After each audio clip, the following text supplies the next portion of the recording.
महामृत्युंजय मंत्र एक ऐसा मंत्र है जो काल के मुख से प्राणों को छीनकर मनुष्य के जीवन की रक्षा करता है। मार्कंडेय ऋषि ने अपने अल्पायु पुत्र के प्राणों की रक्षा के लिए इस जीवन संजीवनी मंत्र की रचना की थी। ग्रंथों में उल्लेख है कि भगवान शिव ने प्रकट होकर मार्कंडेय के पुत्र को यमराज से छीनकर जीवन दान प्रदान किया था। अतः इस शक्तिशाली महामृत्युंजय मंत्र का जाप करने से अकाल मृत्यु और गंभीर बीमारियों से हमारी रक्षा होती है। आइए सुनते हैं 108 बार महामृत्युंजय मंत्र।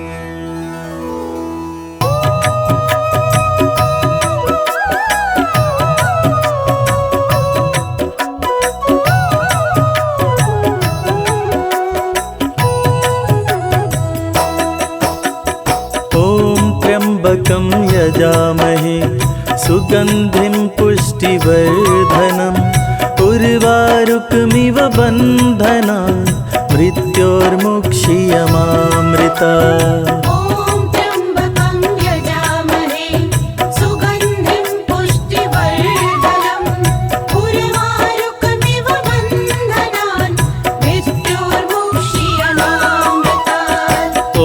त्र्यंबकं यजामहे सुगंधिं पुष्टिवर्धनम् उर्वारुकमिव बन्धनान् मृत्योर्मुक्षीयमामृतात्।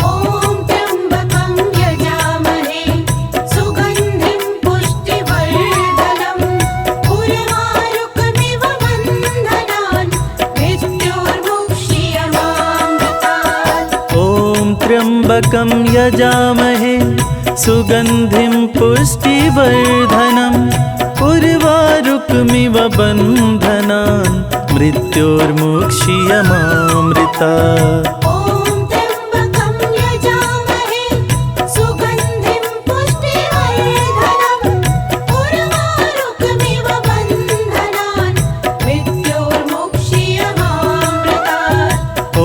त्र्यंबकं यजामहे सुगंधिं पुष्टिवर्धनम् उर्वारुकमिव बन्धनान् मृत्योर्मुक्षीयमामृतात्।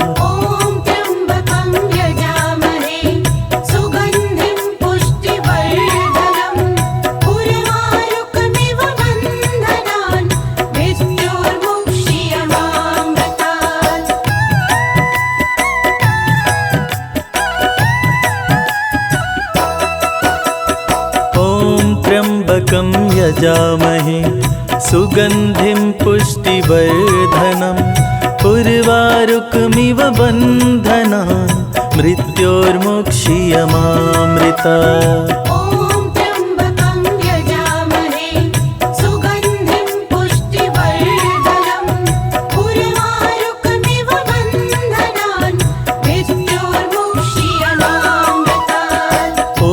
त्र्यंबकं यजामहे सुगंधिं पुष्टिवर्धनम् उर्वारुकमिव बन्धनान् मृत्योर्मुक्षीयमामृतात्।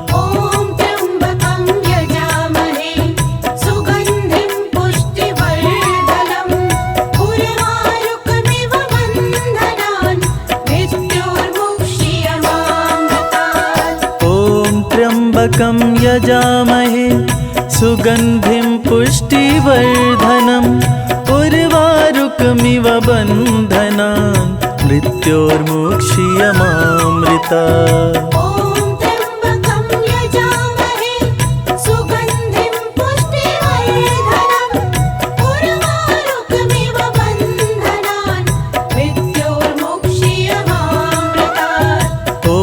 त्र्यंबकं यजामहे सुगंधिं पुष्टिवर्धनम् उर्वारुकमिव बन्धनान् मृत्योर्मुक्षीयमामृतात्।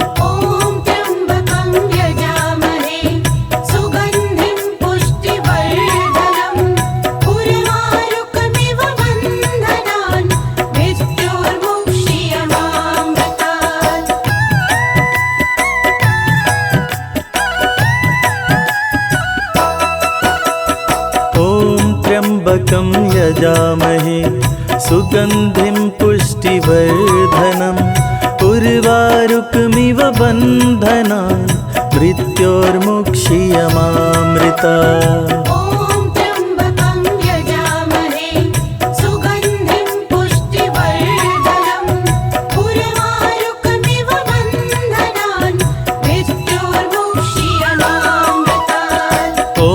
त्र्यम्बकं यजामहे सुगन्धिं पुष्टिवर्धनम् उर्वारुकमिव बन्धनान् मृत्योर्मुक्षीयमामृतात्।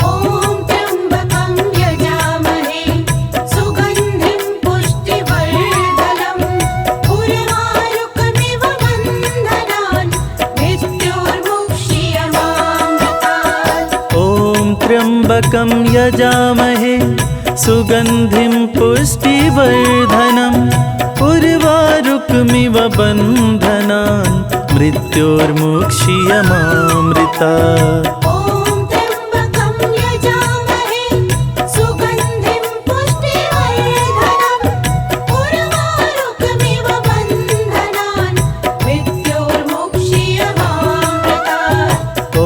त्र्यम्बकं यजामहे सुगन्धिं पुष्टिवर्धनम् उर्वारुकमिव बन्धनान् मृत्योर्मुक्षीयमामृतात्।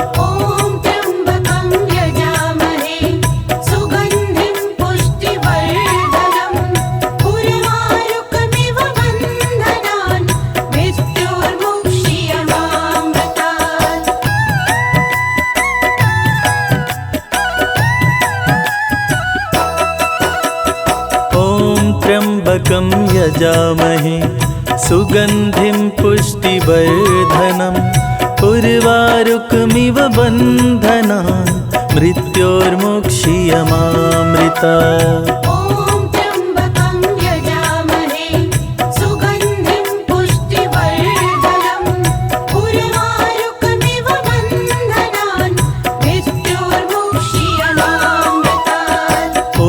त्र्यम्बकं यजामहे सुगन्धिं पुष्टिवर्धनम् उर्वारुकमिव बन्धनान् मृत्योर्मुक्षीयमामृतात्।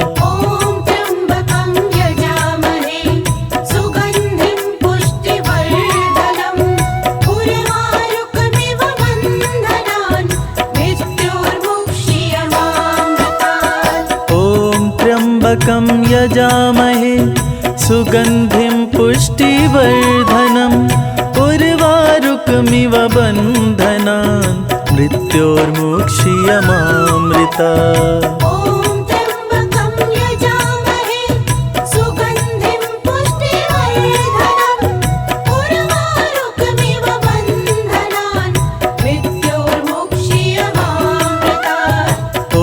त्र्यम्बकं यजामहे सुगन्धिं पुष्टिवर्धनम् उर्वारुकमिव बन्धनान् मृत्योर्मुक्षीयमामृतात्।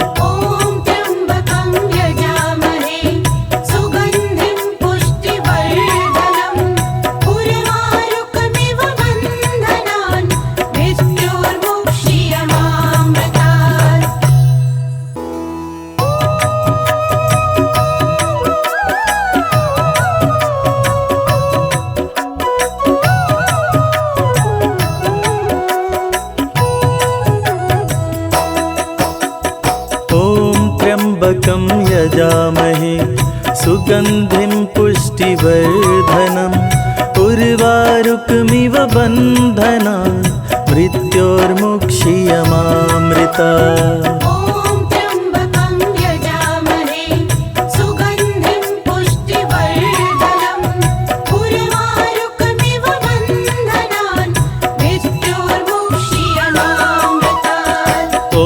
त्र्यम्बकं यजामहे सुगन्धिं पुष्टिवर्धनम् उर्वारुकमिव बन्धनान् मृत्योर्मुक्षीयमामृतात्।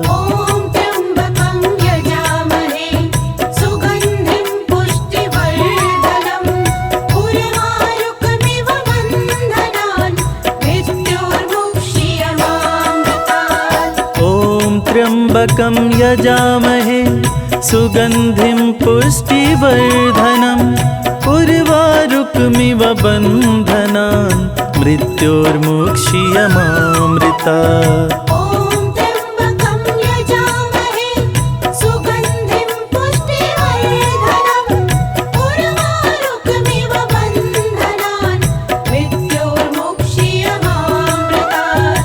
ॐ त्र्यम्बकं यजामहे सुगन्धिं पुष्टिवर्धनम् उर्वारुकमिव बन्धनान् मृत्योर्मुक्षीयमामृतात्। ॐ त्र्यम्बकं यजामहे सुगन्धिं पुष्टिवर्धनम् उर्वारुकमिव बन्धनान् मृत्योर्मुक्षीयमामृतात्।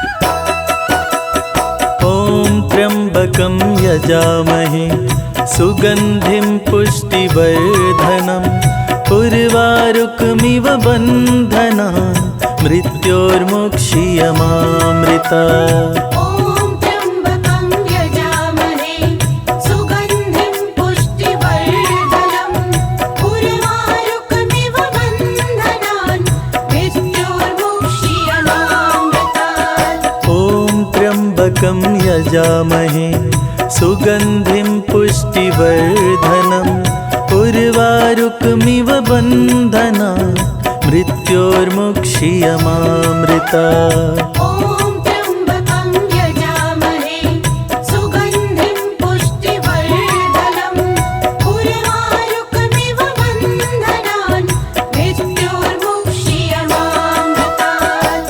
ॐ त्र्यम्बकं यजामहे सुगन्धिं पुष्टिवर्धनम् उर्वारुकमिव बन्धनान् मृत्योर्मुक्षीयमामृतात्।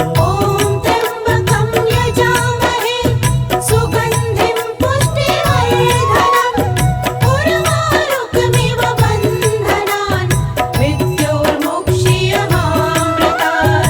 ॐ त्र्यम्बकं यजामहे सुगन्धिं पुष्टिवर्धनम् उर्वारुकमिव बन्धनान् मृत्योर्मुक्षीयमामृतात्। ॐ त्र्यम्बकं यजामहे सुगन्धिं पुष्टिवर्धनम् उर्वारुकमिव बन्धनान् मृत्योर्मुक्षीयमामृतात्।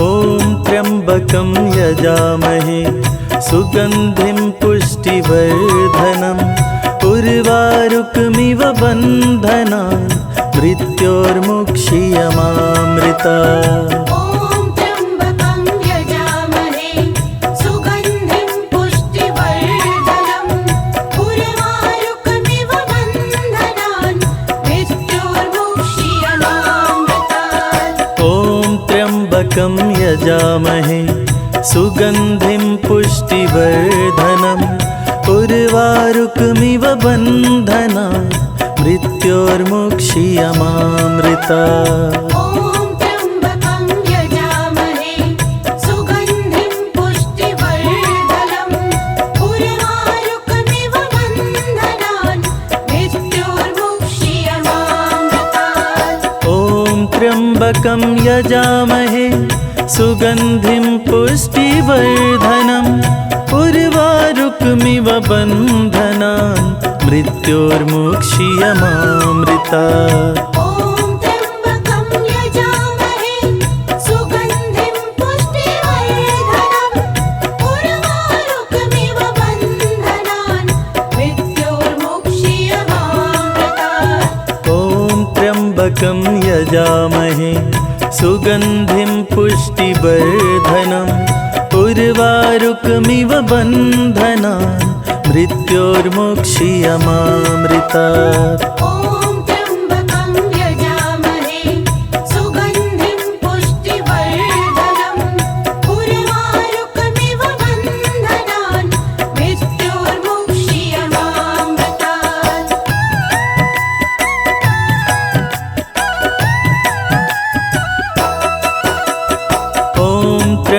त्र्यम्बकं यजामहे सुगन्धिं पुष्टिवर्धनम् उर्वारुकमिव बन्धनान् मृत्योर्मुक्षीयमामृतात्। ॐ त्र्यम्बकं यजामहे सुगन्धिं पुष्टिवर्धनम् उर्वारुकमिव बन्धनान् मृत्योर्मुक्षीयमामृतात्। ॐ त्र्यम्बकं यजामहे सुगन्धिं पुष्टिवर्धनम् उर्वारुकमिव बन्धनान् मृत्योर्मुक्षीयमामृतात्। ॐ त्र्यम्बकं यजामहे सुगन्धिं पुष्टिवर्धनम् उर्वारुकमिव बन्धनान् मृत्योर्मुक्षीयमामृतात्। ॐ त्र्यम्बकं यजामहे सुगन्धिं पुष्टिवर्धनम् उर्वारुकमिव बन्धनान् मृत्योर्मुक्षीयमामृतात्। ॐ त्र्यम्बकं यजामहे सुगन्धिं पुष्टिवर्धनम् उर्वारुकमिव बन्धनान् मृत्योर्मुक्षीयमामृतात्। ॐ त्र्यम्बकं यजामहे सुगन्धिं पुष्टिवर्धनम् उर्वारुकमिव बन्धनान् मृत्योर्मुक्षीयमामृतात्। ॐ त्र्यम्बकं यजामहे सुगन्धिं पुष्टिवर्धनम् उर्वारुकमिव बन्धनान् मृत्योर्मुक्षीयमामृतात्।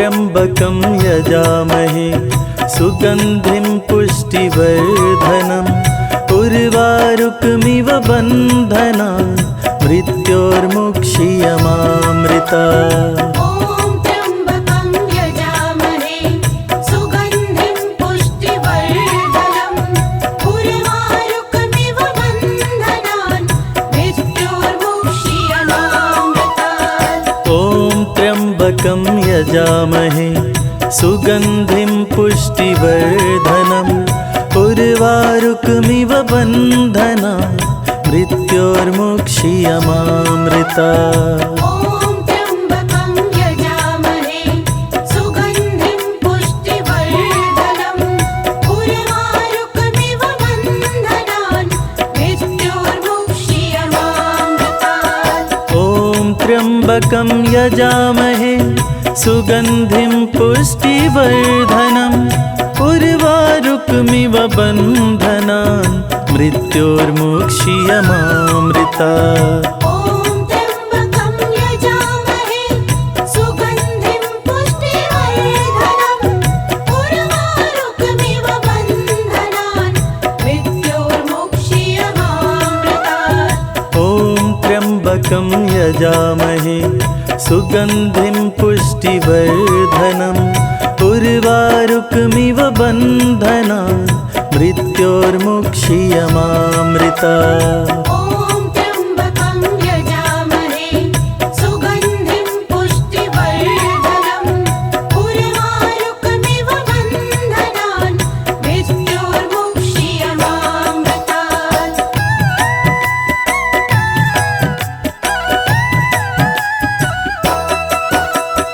ॐ त्र्यम्बकं यजामहे सुगन्धिं पुष्टिवर्धनम् उर्वारुकमिव बन्धनान् मृत्योर्मुक्षीयमामृतात्। ॐ त्र्यम्बकं यजामहे सुगन्धिं पुष्टिवर्धनम् उर्वारुकमिव बन्धनान् मृत्योर्मुक्षीयमामृतात्। ॐ त्र्यम्बकं यजामहे सुगन्धिं पुष्टिवर्धनम् उर्वारुकमिव बन्धनान् मृत्योर्मुक्षीयमामृतात्। ॐ त्र्यम्बकं यजामहे सुगन्धिं पुष्टिवर्धनम् उर्वारुकमिव बन्धनान्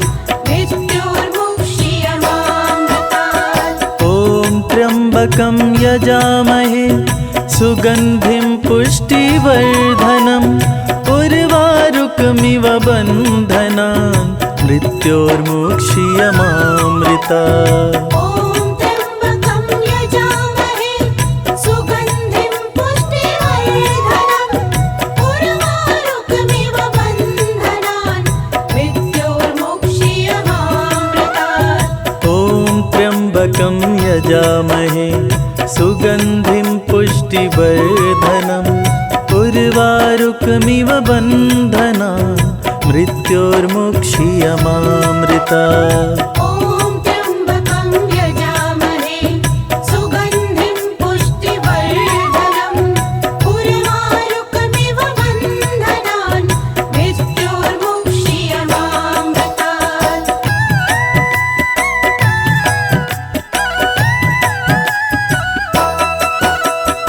ॐ त्र्यम्बकं यजामहे सुगन्धिं पुष्टिवर्धनम् उर्वारुकमिव बन्धनान् मृत्योर्मुक्षीयमामृतात्। ॐ त्र्यम्बकं यजामहे सुगन्धिं पुष्टिवर्धनम् उर्वारुकमिव बन्धनान् मृत्योर्मुक्षीयमामृतात्। ॐ त्र्यम्बकं यजामहे सुगन्धिं पुष्टिवर्धनम् उर्वारुकमिव बन्धनान् मृत्योर्मुक्षीयमामृतात्। ॐ त्र्यम्बकं यजामहे सुगन्धिं पुष्टिवर्धनम् उर्वारुकमिव बन्धनान् मृत्योर्मुक्षीयमामृतात्। ॐ त्र्यम्बकं यजामहे सुगन्धिं पुष्टिवर्धनम् उर्वारुकमिव बन्धनान् मृत्योर्मुक्षीयमामृतात्। ॐ त्र्यम्बकं यजामहे सुगन्धिं पुष्टिवर्धनम् उर्वारुकमिव बन्धनान् मृत्योर्मुक्षीयमामृतात्। ॐ त्र्यम्बकं यजामहे सुगन्धिं पुष्टिवर्धनम् उर्वारुकमिव बन्धनान् मृत्योर्मुक्षीयमामृतात्। ॐ त्र्यम्बकं यजामहे सुगन्धिं पुष्टिवर्धनम् उर्वारुकमिव बन्धनान् मृत्योर्मुक्षीयमामृतात्।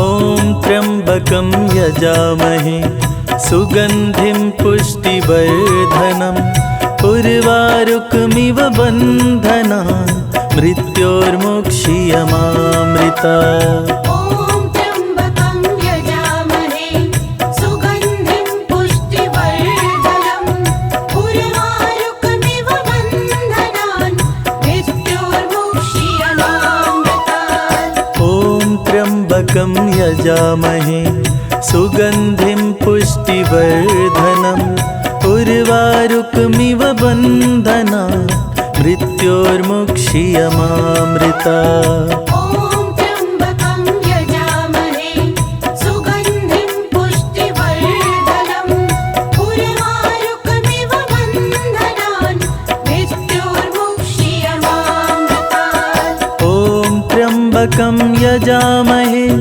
सुगन्धिं पुष्टिवर्धनम् उर्वारुकमिव बन्धनान् मृत्योर्मुक्षीयमामृतात्। ॐ त्र्यम्बकं यजामहे सुगन्धिं पुष्टिवर्धनम् उर्वारुकमिव बन्धनान् मृत्योर्मुक्षीयमामृतात्। ॐ त्र्यम्बकं यजामहे सुगन्धिं पुष्टिवर्धनम् उर्वारुकमिव बन्धनान् मृत्योर्मुक्षीयमामृतात्।